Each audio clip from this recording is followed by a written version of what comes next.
بحكي معك الكابتن جولان من الجيش الدفاعي الإسرائيلي. أهلين. أنت وين موجود حاليا؟ المشروع عند أهلي أخوي.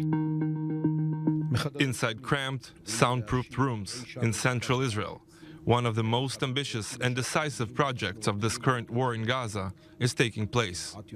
The displacement of more than 1.5 million people, first from the north to the south of the Gaza Strip, then from Khan Yunis to Massawi and to Rafah. وين بالضبط أنت في خان يونس؟ خان يونس حي الياباني الإماراتي. There are two main goals to this project. First, avoid endangering civilians and prevent innocent people who are not involved in this conflict from being harmed. Then, it's a question of emptying the area of civilians still present, leaving only the Hamas terrorists. اسمعني، هاي الرسالة مهمة من أجل سلامتك وسلامة عيلك. أنا بطلب منك إنك تخلي فوراً لجنوب خان يونس للملاجئ المعروفة في المشفى عندكم. لا مش من الشمال، طلعت من الشمال رحت على الجنوب على منطقة المواصي عند شو اسمه اللواء تاع الوكالة. ممتاز، كل عيلتك موجودة هناك؟ كل عيلتي طلعت كل عيلتي. الله يخليك. بارك الله. So he listened to you and went south. Yes. For those of you who like numbers, the conversation with John Doe, the unknown Palestinian from Khan Yunis, is one of over 50,000 telephone calls made to Gazan residents since the war began.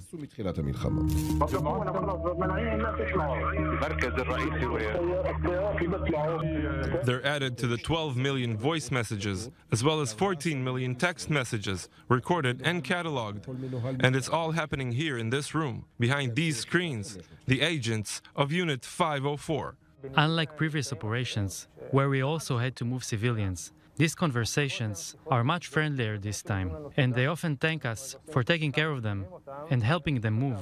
They know what's going on, because this is in their best interest, and it protects them, keeps them alive.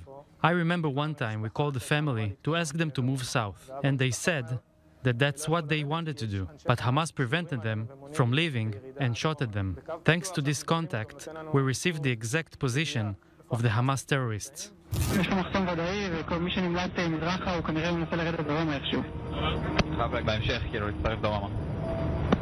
Then we sent a drone to fly over the area, and we actually saw 4 terrorists there, Hamas people, blocking the Salah ad-Din road. We opened fire and eliminated them, allowing Palestinians' families to continue their evacuation south. He thanked us.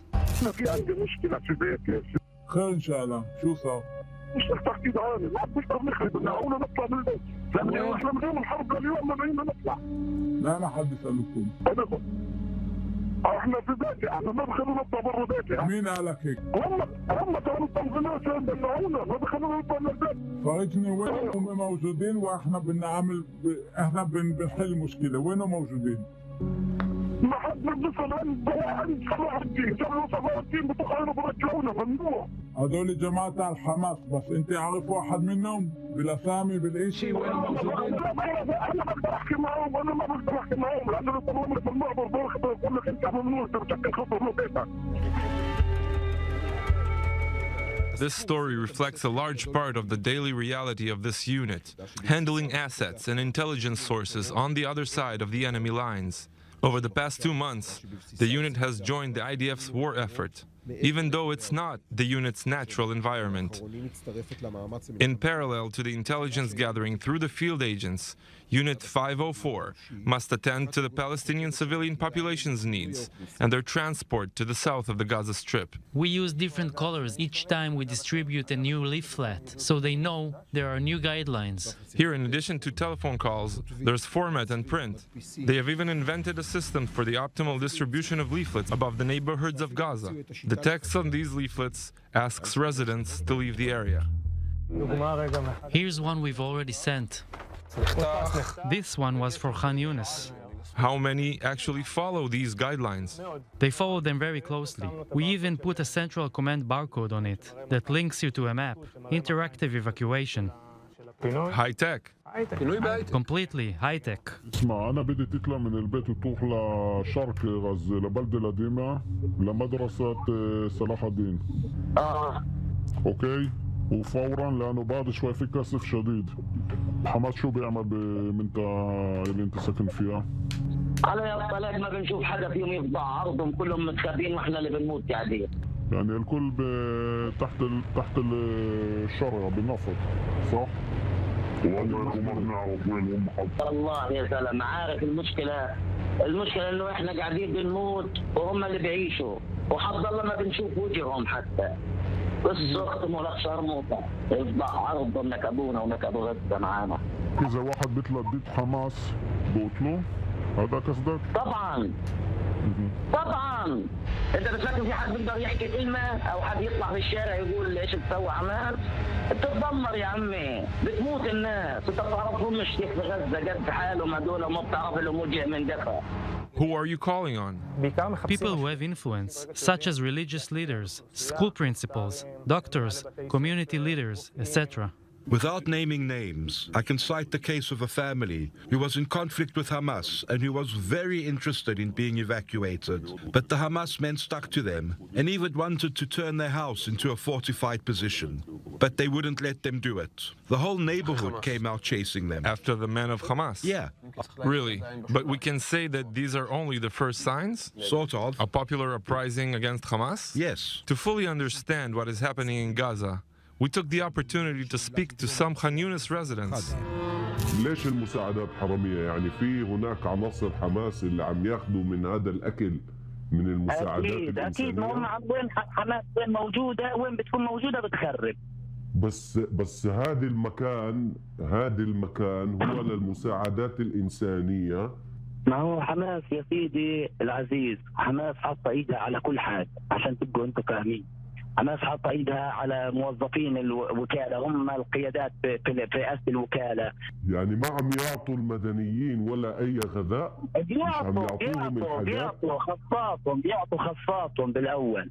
ولين الوكالة كمان عم يتعاملوا مع حماس؟ سيدي موظفين الوكالة هم حماس. موظفين الوكالة هم حماس؟ هذه حاجة بعيدة عنكم، بس هي أكيد مش بعيدة عنكم. اللي ماسك يعني رؤساء الأقسام أو هم نفسهم من أعضاء حماس. Most of the activities of this unit have nothing to do with this type of telephone interview with simple Gazans, but rather with those who hold information of great importance, and sometimes they're worth more than gold. Have you received the cell phone numbers of Hamas members? Among others. Why do they do it? Some act out of revenge, others understand that the end of Hamas is approaching, and others for pure profit, money or other things, like leaving Gaza. When you receive a phone call from a member of Hamas or the Nukhba force, are you surprised? For a member of the enemy forces to call and offer to work for us is not something usual. However, we are not in a normal period. All the data has changed. For them, the rules of the game have completely changed. Suddenly, the IDF enters the hospitals. It destabilized them. They suddenly understood that they are no longer safe anywhere in Gaza. Were you able to get closer to Sinwar? No. However, we have gathered a lot of information for the utmost importance, like the position of Hamas forces on the ground, the precise location of the ambushes, or entrances to tunnels, or booby-trapped houses. This is very important information that we process immediately, and then we pass the information obtained during these conversations to our dealing officers who are present at the various headquarters, who themselves pass them on to the command of the forces on the ground, or the Air Force, which will bomb the intended target. One thing is certain, most of the information collected comes from terrorists who surrendered to IDF forces or who were taken prisoner during the fighting. They undergo a first interrogation led by the officers of the unit. Other prisoners are taken by Shin Bet, the Israeli Internal Intelligence Service. بعدوا 80 90 100 بيصلوا 100 لمين؟ مخربين لحماس وجهاد. Those are the type of individuals which the Special Military Intelligence Unit deals with. Gazan civilians who provide real-time information, as well as positions of Hamas forces on the ground. الفرشة يكون جواتها قاذف اللي هو روكت أو قذائف أو كلاشينات. هذا اللي أنا شوف وجدت كتاب بسام محتمين في المستشفى 100 نفر عاملين نظام خيم تحويطات كل مجموعة لحال 4 5 أنفار كل مجموعة لحال قاعدين. I think many people in Gaza disagree with the horrors committed on October 7 by Hamas. It does not represent them. They understand that this time things are different, that the limits of horror have been outdated, and that is shocking and not representative of their cause. On the other hand, given the importance of the Israeli reaction, they understand that the end of Hamas is closer. And you think this understanding is starting to spread in Gaza? I think so. The first thing they want is safety, not to be harmed. They let us protect them and their family. They want a better future, and they are out there out of pure self-interest, out of a search of self-protection and protecting their loved ones. And it is also for the day after, when they want us to help them get out of Gaza. There are terrorists from Hamas or other organizations there who provide information about people whom they fought against us just a couple of days earlier, a phenomenon which comes very naturally and largely from Gaza. Unlike what you might think, we didn't try to recruit people at all costs. Is there one conversation that you remember most? A member of the Nakba, who participated in October 7 massacres. He hasn't admitted yet, but he says he knows the location of the tunnels. On the other hand, he has already precisely indicated to us an entrance to the tunnel. Another even more interesting case is that of a young man from Gaza who immigrated as a refugee to Europe. He, unlike the others, really did everything he could to get in touch with us and give us information. And he doesn't ask for anything in return. Others are very clear and tell you what they expect for the information. Because he hates Hamas? Because he hates Hamas. And this is where we begin to notice a certain current. Something important has changed. And if those conversations hadn't convinced you, watch this video. It's quite simply a map filmed by one of the Gazans newly recruited by Unit 504. We requested and obtained these VR videos, filmed in 360 degrees. We created an all-round model of the Strip and sent straight to the IDF ground forces in Gaza to ensure secure entry. So where am I now? There, in the Shajaiya district.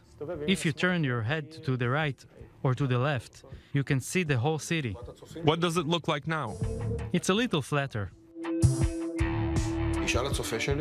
Do we have the same data from South Lebanon, Beirut, Damascus? Our viewers can be reassured.